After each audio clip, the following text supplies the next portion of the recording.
Now, how do you access files on an iPad through Capcut? Let's get started. So if you're new on this channel, most definitely subscribe so you don't miss tutorials like this one. At first, I want you to go to your iPad's settings, and at the bottom of the main panel or main list, you can find the apps section.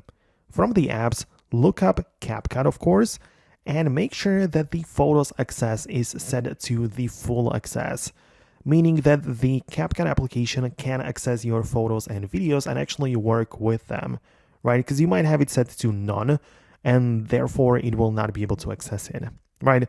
Next time you go to the Capcut application and start a new project, you'll be able to see your photos and videos gallery and import them to the project. On the other hand, if you have some files like photos and videos saved not in the gallery, but instead in the Files application, what you have to do in this case is to locate those files like that, hold down on it, click on a share, and make sure to click on a save image or a save video.